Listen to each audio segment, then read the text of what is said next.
We're going to be going in at 13 with it. And we're going to be talking about Fetty out of 13. What did you say to him or her, and what did they respond back with that got that approval? I mean, basically, I just told them that, I felt like my life was in jeopardy. If I went back to New Orleans, like I felt like it wasn't safe for me. You know what I mean? And I told them that I needed a new start. You know what I mean?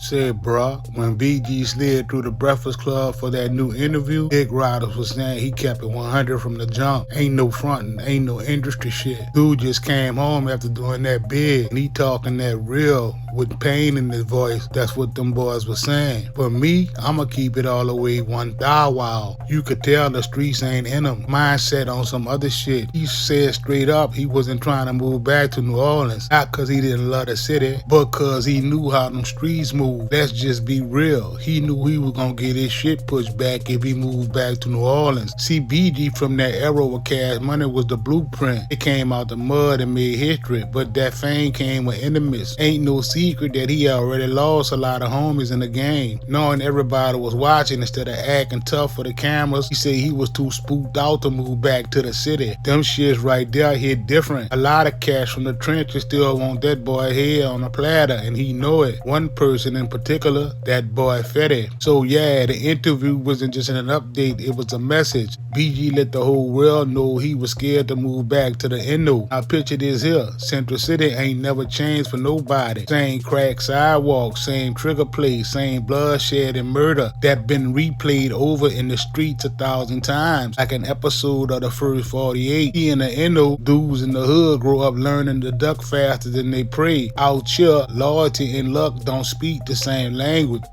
Homicides are up in New Orleans right now. Way up. According to the Metropolitan Crime Commission, there have been 189 murders in the city so far this year. That's compared to 111 this time last year. That's an increase of about 70%.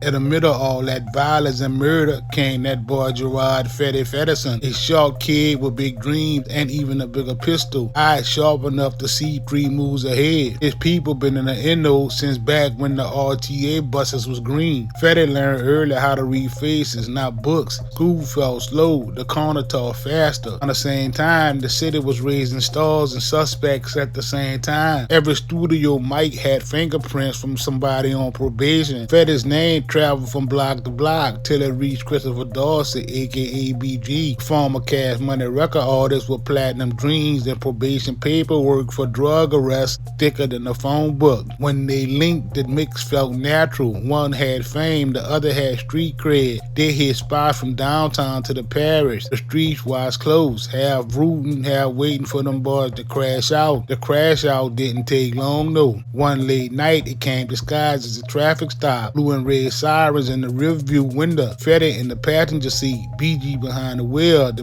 pilot in the back. Them boy was riding in the hottie. 12 said the ride was dirty and the heat found under the seats was even dirtier. 3 pieces of steel, 1 stolen, all illegal. Them boys got booked before sunrise. Now BG, he the name reporters love, but Fetty's name on that paper carried the same weight for pulling off all kind of acts. Word on the streets was that Fetty had that boy shook, had him doing all kind of duck ass shit. Everybody in their mall know the feds don't play about guns though. You already know how it go. They went with they move and tried to get that boy DeMond to take the charges. Papers appeared, signatures appeared faster, and the system smelled a setup. They caught them boys on a jail phone trying to run the whole play. Obstruction charges came rolling in like Hurricane Katrina. In court, Fetty sat quiet while lawyers talked in circles. When them plea deals hit the table, that boy looked at them football numbers and saw life on the streets disappearing. 20 years sound like a lifetime when you've been running the streets all your life. They told that boy he could ease the load if he cooperated. Hard choice, soft tone. Central City raised him on codes older than the Superdome, but being on the streets was screaming louder than loyalty. When he took the stand, that boy told them people everything. Courtroom cold, but them streets even colder. Reporters asking questions, cameras clicking, and outside the block start talking. Fetty told, that's That's what the hood was saying. The internet said he just refused to die quiet. Either way, judge handed down 240 months. The gavel hit like a 4.5 in the blue plate mayonnaise jar. Don't let that one there go over your head. The boy went upstate skinny, came back buff, carved like stone. Word on the street, he was moving like somebody who learned patience behind the concrete walls. When he finally stepped foot back in the city, the skyline looked smaller, but the danger felt the same. The streets wasn't rocking with him. Real dudes kept their distance. While he was gone, another man's name ran the headlines. Telly Hankton, aka Wild. Central City's quiet heavyweight.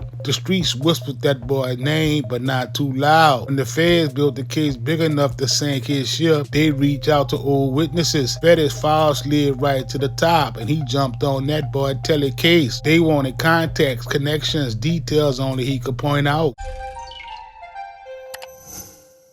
Morning, one of the city's most dangerous criminals is scheduled to hear his fate today.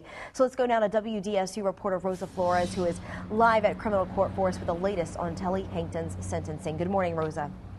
Randy, good morning. You know, there's been a lot of drama around this trial. First of all, one of Hankton's relatives was charged with a misdemeanor for posing as a juror to get access to the courthouse. And then you've got local leaders weighing in and saying he is one of the most dangerous criminals in New Orleans history. Now, Hankton was convicted of second-degree murder in the death of Darnell Stewart. We talked to our WDSU analysts, and they say that the turning point for this case was when an eyewitness went before the jurors, took the stand, and described Hankton shooting Stewart at least 10 times. Now, again, a lot of local leaders weighing in after this conviction. Take a look at your screen, because this is a quote from Chief Surpass. He says something along the lines of, quote, "New Orleans is safer because Hankton is off the street." Fetty knew what stepping back in meant, but the choice was already made. They say that boy walked in steady, eyes low, head down. Courthouse filled with press and suits, nobody blinking. Fetty told him everything, what deals were made, who said what, how Telly was moving. Straight rat with a block of commodity cheese. Defense tried to rattle him, throw names, twist his story. He didn't bite, spoke like he had nothing left to lose. Some real down bad type shit. He stepped out, the L was thick enough to chew. He knew Central City had changed addresses, but not attitude. Testify once, you mocked. Testify twice, you dead. Depends on who you telling on. Fetty didn't look back. They say he caught a bus out of town, hoodie pulled low, thinking about how every word he said kept him on the streets. But at the same time, he erased a report of who he used to be. Years crept by slow. Before you knew it, Fetty's name was ringing again. Not for killing, but for being back in the endo. But peace never lasts long for the name streets remember. One summer night in Jefferson Parish, arguments turned into violence, and before long, shots rang out. Next morning, deputies pulled that boy Fetty in. They said he pulled a heater, hit a car, put someone in the hospital. But witnesses wanted to talk, but word spread anyway. Headlines printed that name again, dragging it out the past like your ex that broke your car windows. At the age of 38, Fetty found himself right back in where he started, inside a cage. But he ain't the same man. Being labeled a rat made him more calculated, and that shit right there made him more dangerous in a quiet way. He waited months, hearings postponed, papers lost, his lawyers talk slick. When the verdict came, it was in kind.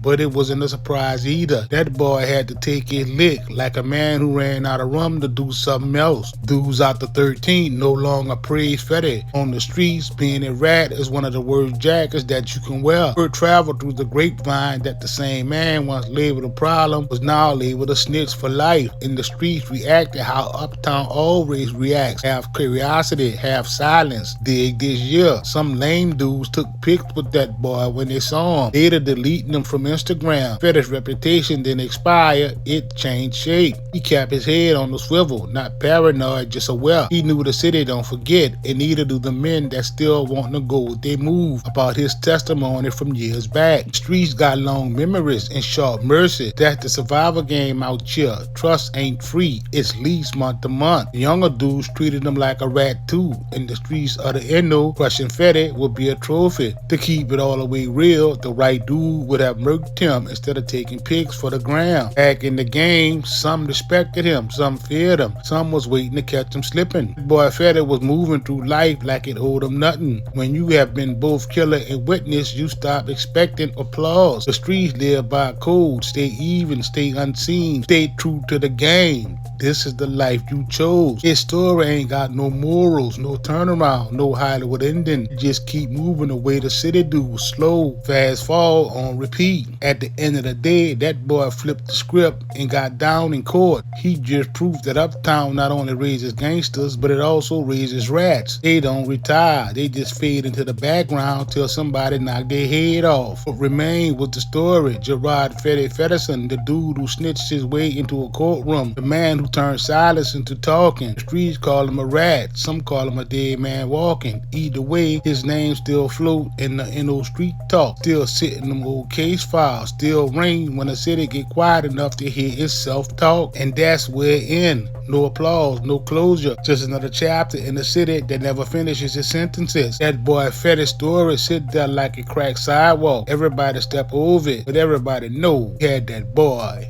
BG shook.